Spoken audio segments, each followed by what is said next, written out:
At the devil are we? I'm Matt, and we're doing some more Nukes top 5. We're going through his back catalogue at the moment, and I think this is Exorcisms from about 8 years ago, so let's take a look.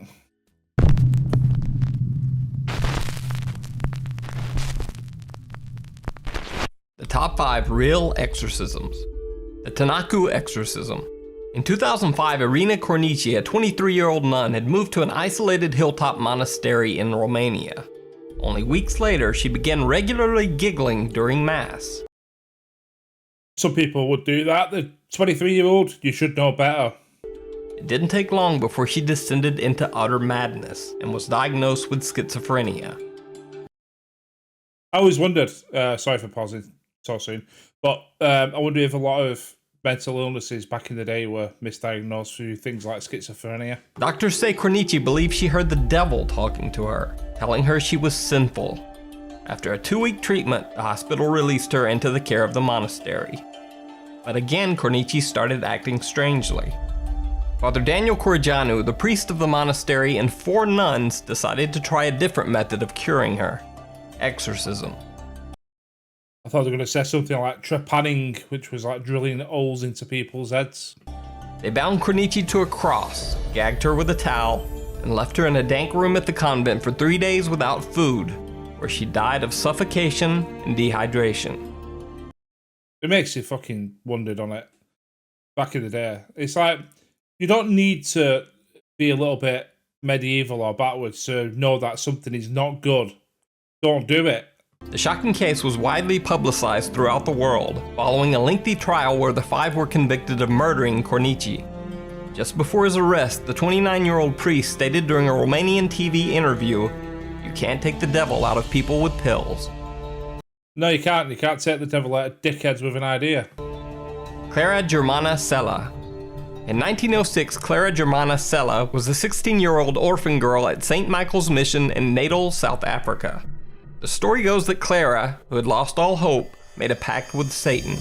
She soon began exhibiting odd behavior. She spoke and understood languages that were previously unknown to her.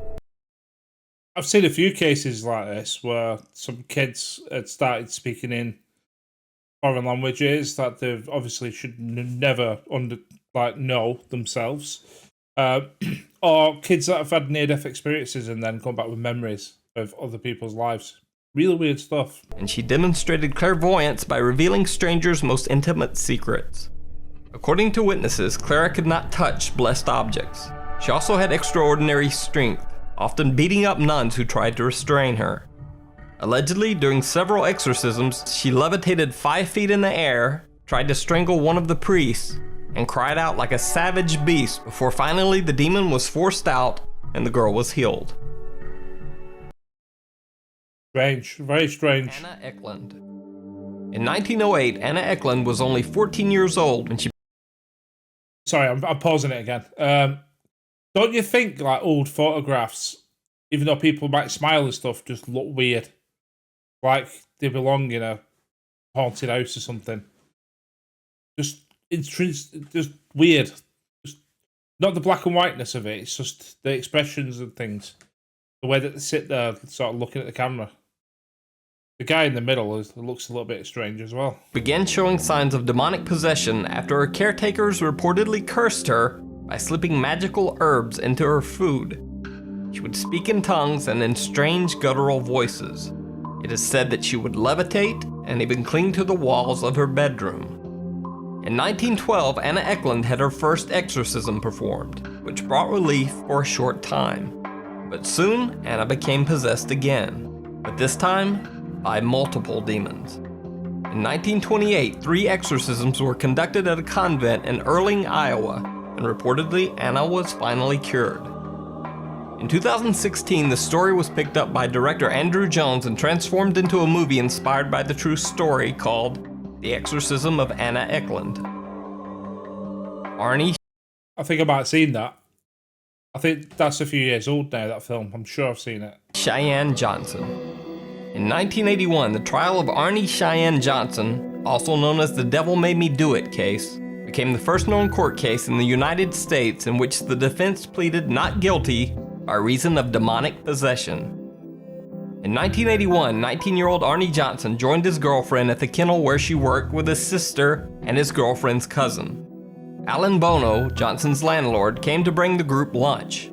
Bono was heavily intoxicated when he started an argument with Arne Johnson. Johnson, then growling like an animal, drew a 5-inch pocket knife and stabbed Bono repeatedly. Bono died several hours later, and Johnson was arrested.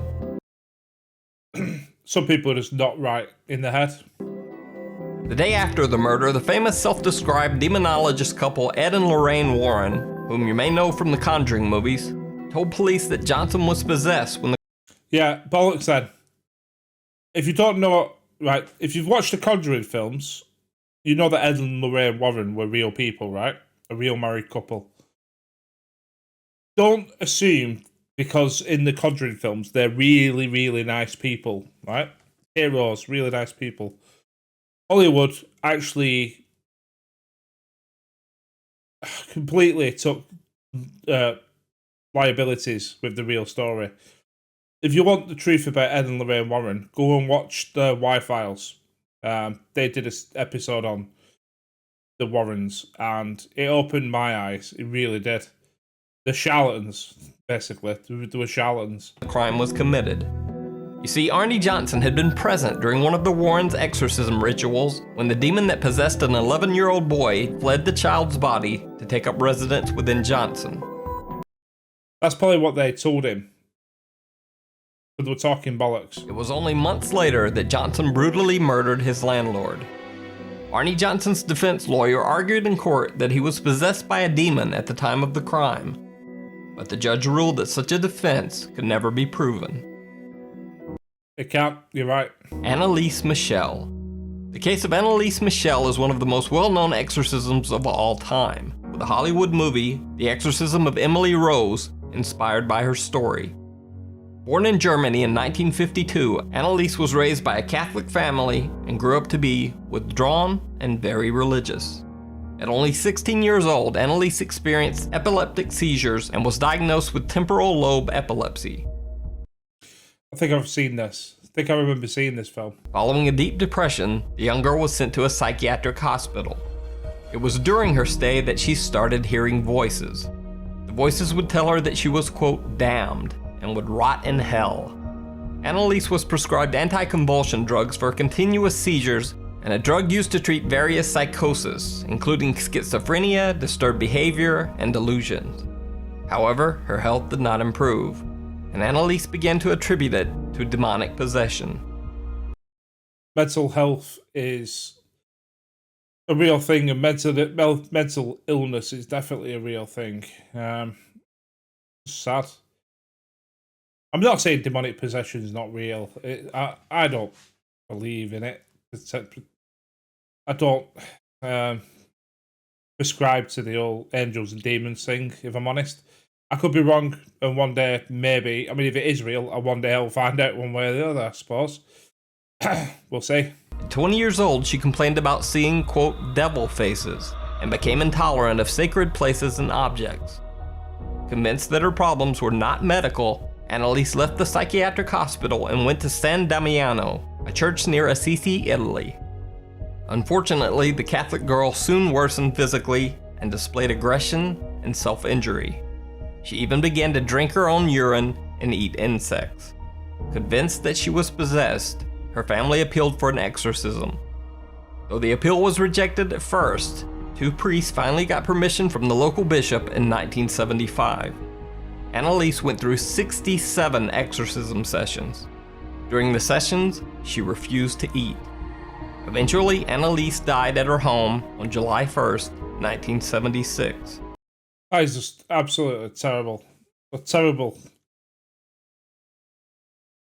I mean, I love you, Nuke, but Jesus, this is not really picked my mood up. She was only 23 years old. The autopsy report stated that the cause of death was malnutrition and dehydration. Her parents and the priest were charged with negligent homicide. I mean, 60-odd exorcisms is it's excessive, to say the least. End of the day, right, if you're doing an exorcism, why do you need multiple upon multiple upon multiple upon multiple of these things? Can anyone come back and tell me that? One of the priests allowed a few of the exorcism sessions to be recorded. Here's a small clip of the truly disturbing audio tapes. Und in der Kirche werden Herrenpaare das jetzt unmodern halten. Ja? Ja. Alle? Oh, warum? Ja, warum? Oh, weil...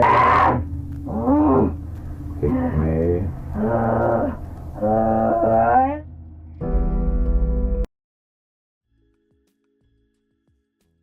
Jesus, I mean, the audio of it doesn't sound good, but could a human make that sound? Yeah, absolutely. I've been cases. I don't know where I stand on the old church thing with the exorcism, because I suppose on one side, if they really believe it, and obviously they would, be, you know, religion, believing in angels, demons, and all that, they believe they're doing good things. But if a child dies in the process of doing an exorcism through malnutrition and starvation, are they going to then come out and turn around and say something like, but it was God's way, and God works in mysterious ways? I don't believe in that either. Let me know what you think. Interesting one, and I'll see you on the next one. Cheers.